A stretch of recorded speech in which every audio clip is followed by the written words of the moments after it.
What's up, guys? Ian here, coach of your Ladner Lanturn, bringing you guys our Week 12 Team Builder for NCL Season 8. I know it's kind of felt like a blur, to be honest, but yeah, the end of the season has felt very long, like normal. The beginning always feels like really short, and the end just feels really long, but yeah, we are in the final week. We're taking on Amish and the Singapore Sobble Squad. Just going to touch on a few points here before I start talking about the teams and all that. Playoff implications, I'm going to talk about that after I'm done talking about the team. So if you're interested to that, maybe skip a bit until you see the last mon, which you can see on your screen there is Zarude. So maybe just skip until you see Zarude and then skip a little bit more if you only care about playoff implications for this game. There is a possibility, there's a large possibility, more than 50, like more than 50% chance that this will be the last video for the season, which again I'll touch on more in the playoff implications part, but I always do a season recap, so it won't be the last video of the season because there will be a season recap, a little bit of a longer video where we touch on everything, so no worries about that. And I'll probably include something to do with applications or the NCL Discord servers and things like that, if people wanted to participate that are watching this that don't normally watch this, which I don't really think is most people, but could be the case there. So without further ado, I guess let's just get on with things. So Amish and I have had sort of a 50-50 relationship in the past where we sort of like go back and forth on wins. I think I've got the upper hand a couple more times now than he has. I want to say I'm like 3-2 or something against him, right? Like I don't know the exact number off the top of my head. I guess I could look it up, because why not? I may as well while we're at it. Let's find out. Sorry about the delay, but you know, it's interesting, right? So all-time head-to-head. Control F Amish. So actually I'm 2-1 against Amish coming into this game. 2-1. So basically what that means is that this would even it out, obviously. So he'll either even out the score in our head-to-head, or I'll take a further lead in our head-to-head 3-1. But we haven't played that often, just because we've dodged each other a couple times in NCL. He was in Blitzel one of the seasons, and then I think I've dodged him once. And we played last season, and then we played in PSS, which I never uploaded. And we played in Mount Silver just this past season, which I also did not upload. So I haven't uploaded a league that wasn't NCL in a very long time. I want to say it was actually just my UTL and WWC championship runs. I think that's it. I haven't like hardcore uploaded a league in a very long time. Definitely since 2019. Okay, getting around to it. Amish's team, finally just breaking through here. He's got Mew, Rillaboom, Obstagoon, Gligar, Regidrago, Sock, Mega Aggron, Tapu Koko, Tentacruel, Centiskorch, and Lycanroc Midday. Priority options, he's got the Mew with Sucker Punch and Vacuum Wave, Rillaboom with Grassy Glide, Lycanroc with a Accelerock, and Sucker Punch, I think, as well. And then hazard setting, he's got the Mew with Rocks, Spikes, and Toxic Spikes, Gligar with Rocks, Mega Aggron with Rocks, Tentacruel with Toxic Spikes, and Lycanroc with Rocks. Removal options, it's the Mew with Defog, Gligar with Defog, Koko with Defog, and Tentacruel with Rapid Spin. And 4x weaknesses, he's got the Obstagoon to Fighting, Gligar to Ice, and Centiskorch to Rock. I believe I've covered all those, which we'll get to as we go through. The only mon I really don't see coming here is Gligar. I really don't think that Gligar comes against me. I've prepped enormously around it not coming against me, because even my electric types that Gligar should normally deal with, both of them beat Gligar fairly easily, actually. Luxray having access to Ice Fang is really good for it against a Gligar. So yeah, and Rotom Wash, I mean, Rotom Wash just hard checks Gligar, so there's like no, I really don't think there's a chance that he even brings Gligar here. I mean, Nidoqueen handles it, and he can't run Earthquake if he's running Rillaboom, so there's weird things here where I've sort of prepped for there not being the combination of Rillaboom plus Gligar. Definitely, I don't think that combo would ever come against me, but for sure I don't think Gligar's coming against me. Mike pointed out that maybe Regidrago doesn't come against me. I've sort of prepped for Regidrago essentially just by bringing my Fairy type in the first place, because I've seen what Dragon Energy spam can do from this thing. And to Amish's credit, he sort of drafted it saying, you know, you're going to have to bring a fairy to stop Dragon Energy spam, and then he's brought Dragon Dance like every single time instead of bringing Dragon Energy spam because everyone just brings their fairy to stop it. It's a very compressing Pokemon in building for that, but it doesn't actually offer much value when you're not going to bring it, and the rest of your team doesn't really handle fairies all that well outside of Aggron. So yeah. Again, just Gligar's kind of like the main thing I don't see. Mike pointed out that maybe Regidrago and Sock don't come. I could definitely see both of them coming. I definitely think Sock is going to be Scarfed if it comes. Like 100% Sock is Scarfed if it comes. There's really no reason not to bring anything else. And the only reason that it would come is if he's scared of Heatran. Which he should be, because Heatran's actually got an amazing matchup. So that's like if he can't break Heatran with anything else on his team, then he's bringing Sock, and Mew is maybe not the best mon to be breaking Heatran with, so he might want to bring Sock to be able to do that. So that's kind of my thoughts on everything here. Scorch might be his Heatran check in quotations. It does get Flash Fire to absorb Heatran's fire moves, but outside of that, it doesn't really do all that much to the rest of the team. You know, it can beat Rotom Wash 1v1, but it gets outsped. It's bulky enough to be able to just Fire Lash and a Power Whip, but that does mean that he has to hit the Power Whip. I'm not bringing Rotom Wash. I think for the first time the whole season, I'm not actually bringing Rotom Wash because it's really bad against Rillaboom and Tapu Koko. But I'll go. No, maybe that's probably all that you really need to know about the Rotom Wash here, is that it's just really bad against Rillaboom Koko. Let's talk about my team. So I'm starting here with Scarf Buzzwole. I've got Jab there for the Koko, Leech Life for the Mew and the Rillaboom, Close Combat for the Aggron and the Obstagoon, and honestly just most things late game. And then Rock Slide is there to hit the Scorch. If he's not bringing Flash Fire Scorch, he's bringing Flame Body Scorch, and I don't want to get dicked on by that, and Rock Slide is just the most efficient way to be able to deal with that. There's no sense in bringing Earthquake against this team when he's got a Rillaboom, so really, like, Rock Slide is almost my best way to deal with Tentacruel anyways, besides like Thunder Punch in terrain. But Thunder Punch could get me into some weird dicey things with Koko, where Rock Slide doesn't. So I am creeping Koko, creeping Persian. So basically I'm faster than a Tapu Koko creeping Alolan Persian, and I think I added a little bit extra on there. There's no reason for Amish to run max speed on his Koko. And my next fastest thing that he can outspeed is Alolan Persian, so I'm just creeping his creep. I'm going a little bit more aggressive with it because I need all the EVs that I can get in a tense matchup like this. Like this game is very important for me. So, which again I will touch on in a sec. Heatran, I'm bringing Choppleberry Heatran, especially defensive. Choppleberry will tank whatever Mew wants to throw at me, whatever superpower or whatever the Rillaboom wants to throw at me. Fighting moves all over the place. Goon. Close combat from Lycanroc, close combat from Sock, you know, any of those. Chopple is really good here. And since he's got Rillaboom, I don't see a point in bringing Shuka. If the Rillaboom doesn't come, even better, right? I should have brought Shuka if the Rillaboom doesn't come, but even better for me because Rillaboom is such a problem. It's very problematic for my team because I'm not bringing defensive Buzzwole, otherwise it would not be problematic. But I'm trending more towards the specially defensive side. I would imagine Mew is... It could just be Earth Power. It could just be Earth Power. I believe I tank an Earth Power with this spread anyways, because it's a lot of bulk. Fire Blast is mainly here for Aggron, but it's really good neutral against everything. Like, his resists are very poor into Fire-type moves. It's the Regidrago, which has a lot of HP, but not the defensive stats to really back it up, and also might not be coming. The Tentacruel, which actually is a very good fire resist, and the Scorch, which also is a very good fire resist, as well as Lycanroc, but Lycanroc's not really a good fire resist. So the Scorch, which I am running Ancient Power for. Now, I wanted Earth Power to be able to hit the Tentacruel. Doesn't really make all that much of a difference. If I am in against the Tentacruel, I'm either swapping or I'm staying in and roaring. So doesn't really matter. I'm Flash Fire on this for the Scorch so that it can't just Fire Lash me.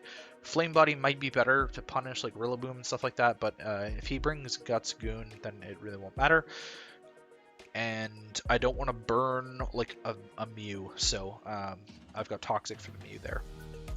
Mega Gardevoir, standard-ish spread that I've been running all season, to be honest. But max speed to speed tie with the Tentacruel and the Mew. Max HP, a little bit of special attack on there. Calm Mind, Hyper Voice, Psyshock. So I'm just Calm Mind Dual Stab, which really powers through everything that's not named Aggron. Entirely, actually. It powers through everything that's not named Aggron entirely. And I have Teleport to get out on Aggron. I ran a few calcs against the Aggron. I was thinking of running Focus Blast instead of Teleport. Max Spidef Aggron dies 1 out of 16 times to +1 Focus Blast, and I have to be timid to speed tie these base 100s. If I'm not speed tying the base 100s, I have to be timid to outspeed the Obstagoon anyways. And if the Obstagoon wasn't coming, then I could run Modest, but that's really besides the point. So Modest doesn't really change it all that much. I believe it turns it into a 5 out of 16 rule, which is completely irrelevant to its tangent. Mystical Fire, thought about that too. It is a 2-shot against Mega Aggron. It's not great here. It could be used to punish like Mew or Tentacruel switching into the Gardevoir. Like there's always that thought, right? Is that I could punish both of them, but I think my main goal is just to teleport on the Aggron switching in, or the Tentacruel switching in. Just get the offensive momentum. It's better for me overall to just be able to get the offensive momentum against those Pokemon instead of trying to like deal with them, and then I can like chip them down with other things, right? Like if the Aggron comes in, I just port and I go into Heatran and I can like do something, just do something, or I can go into Nidoqueen and get my rocks, right, which is always valuable. So there's things like that. Actually, that is something to note. If the Tentacruel comes and it gets a rapid spin off, I might actually just lose the game, so we'll deal with that when it comes though. Dragapult is next. I'm bringing Specs Dragapult. I don't really know what to say here. Physical Dragapult is not good against an Aggron. And he's also got Grassy Glide on the Rillaboom and a Celerock on the Lycanroc. So, and Sucker Punch on the Lycanroc, right? Like he's got good priority options to be able to deal with the Dragon Dance Dragapult, which is what I've mainly relied on, which is much better against Mew. But his Ghost Resists are Obstagoon. He has nothing else that resists Ghost, which I think just means he has to bring Obstagoon. Like, if we're being real here, I think he just has to bring Obstagoon to switch in Shadow Ball. So if I can chip it, get rid of it early on, that's fantastic for me. I mean, obviously I don't have the defensive answers to it really besides the Heatran, so kind of have to go Heatran most times on it, but that's just the way that my team is built. My team was poorly constructed, I would say, actually.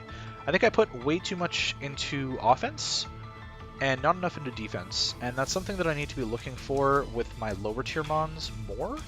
And I've fixed it in some drafts and not so much in others, but if I'm going to draft offense in the higher end, then I need to be drafting more bulk lower, which is just not something that I did this season. So I'm very disappointed with how the season has gone, and I'll touch on that. But Shadow Ball Resist, like I said, nothing. U-Turn is just for some momentum, but it's also my best way to just hit the Obstagoon.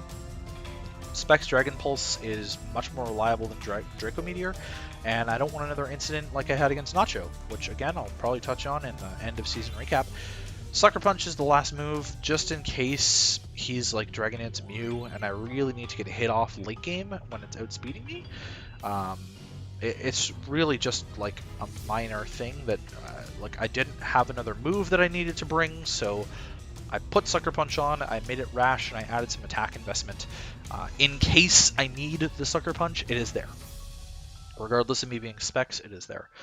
Ability-wise, I went with Cursed Body here, because if the Aggron, like the Aggron probably doesn't kill me with Heavy Slam. It might actually, but if it doesn't, then I can Cursed Body it and maybe kill it. Potentially Cursed Body just anything would be really good. And honestly, the others don't really do much. I can't imagine... I could imagine, but I can't imagine that he's going to bring screens against me. He might try with the Coco. He might. That's his best screener on the team, I think, is Coco or Mew. I don't really see it coming. I think more offensive variant would make a lot more sense, or like Taunt. I don't know if he has room for screens, but that, and then Sub, there's no room for Sub on his entire team. My team is way too offensive for him to try and bring Sub against me, and I've got a Mega Gardevoir, so Sub isn't even that good of an idea. So Infiltrator doesn't make a lot of sense. Clear Body doesn't make a lot of sense here because there's nothing that really lowers stats. like his team doesn't really click moves that lower stats on to me. Like they might lower his own stats in like a close combat or something like that, but they don't really lower my stats. So Curse Body is like the only viable ability here. Nidoqueen is next. This just powers through his team. It is absolutely the best Coco check in the entire game. Coco cannot do anything against my Nidoqueen. He might even not bring Coco because I have Nidoqueen. Like if I'm being completely honest, he might opt to not bring Coco. It's not that good against me in the grand scheme of things. It is not the best Pokemon in his roster against me. I do think Tentacruel is the best Pokemon in his roster against me personally. Tentacruel and Obstagoon are his two best pieces here. Coco is not it. So I've got Rocks, Earth Power, Ice Beam, which is all the attacking moves I need, and Toxic. Again, another thing for the Mew.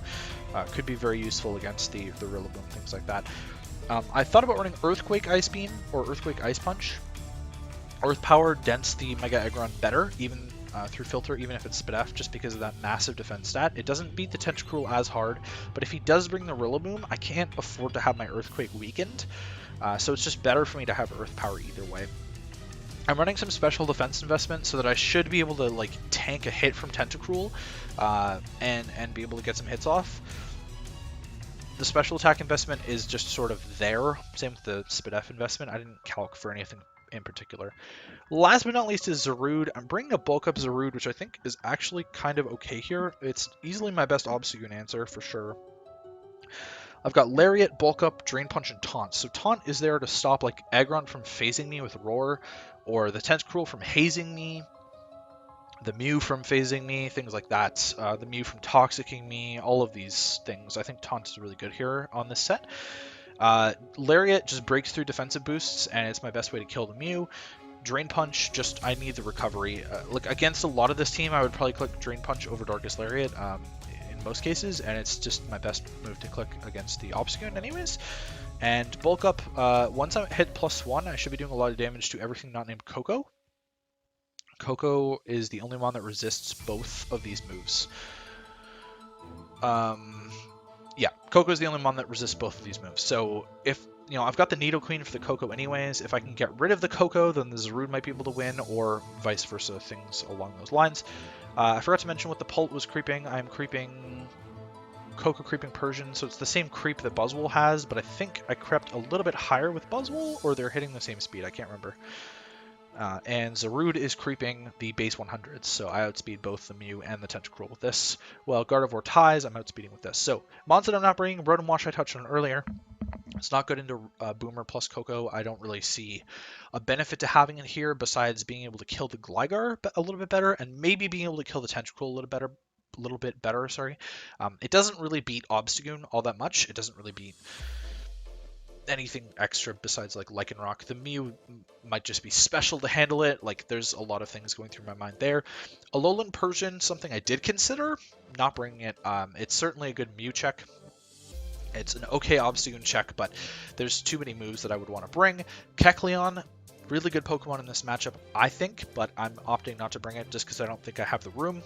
I needed enough offensive power, and I've got an interesting defensive mix here as well. Lacking very much so in the physical defense. And actually, now that I'm thinking about that, Heatran should probably be physically defensive over specially defensive to be able to take like Obstagoon and things like that on. So we're just going to make you bold instead and give you a little bit of that just randomly. So yeah, that makes a lot more sense now. So now my Heatran can actually handle like the Aggron and stuff like that a little bit better, and maybe actually tank the close combat from Soccer Obstagoon. What else? Abomasnow is okay. It beats the Gligar for sure, which is another reason why I don't think Gligar is coming. Besides that, it doesn't do all that much. It kind of beats Rillaboom. You know, I can Ice Shard the Rillaboom or something like that, but and I can abuse the Grassy Terrain a little bit. It's not that good of a Pokemon. I don't know why I keep taking it. It is mainly just to fill types, but I should have taken a Grass elsewhere, which I did with Zarude later on. So Abomasnow was completely useless, and then I didn't have enough transactions because I traded up. Luxray, not terrible in this matchup, if we're being honest. Especially if he drops Electric Terrain for me, it could actually like kind of go ham. So it just didn't have room for it. Now, playoff implications. Let's talk about playoff implications here. just going to drag this over and hopefully you guys can see it. On here, can you? Yes, you can. So this is what the standings look like currently. Amish is here. He has very little to worry about in terms of playoffs. Zippy is playing today against Joey. If he loses, Amish clinches already. Okay. I'm here. I'm in 10th. I'm just outside of a playoff spot. Everyone below me is eliminated. I can't be relegated. There's no chance that I can be relegated, luckily, because the bottom 4 teams here are locked into the relegation territory already. But I can still make playoffs because I can pass Savage if I win. I guaranteed pass Savage and Zippy if I win, which means if I win, I'm guaranteed to be in playoffs. Seeding-wise, that could change a little bit depending on how things go. But I need Zippy to lose. Actually, I do need Zippy to lose if I win. Or I need to win large enough that I leapfrog over Amish. So there is a way that Amish could still be eliminated, right? Because if I win, I think it's 2-0? 2-0 or better? Or is it? At least 2-0, which would put me at 6 and 6 plus 5, and Amish at 6 and 6 plus 5, and then I would hold the head-to-head tiebreaker. I would leapfrog him, I would leapfrog Savage, and I'm in playoffs guaranteed, regardless of the outcome of Torn and Zippy's games.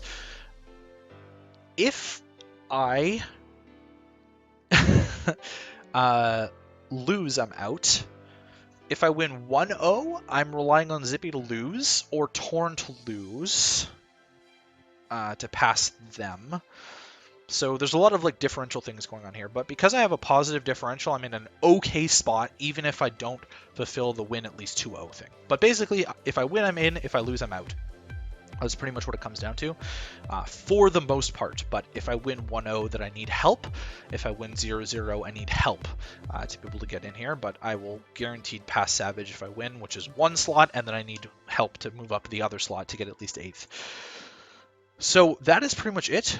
Hopefully you guys enjoyed this. I went a lot more in depth with this one than I needed to because it's my last week. And if we lose, this will officially be our worst NCL season ever. So congrats to me. And yeah, I will catch you guys for the match.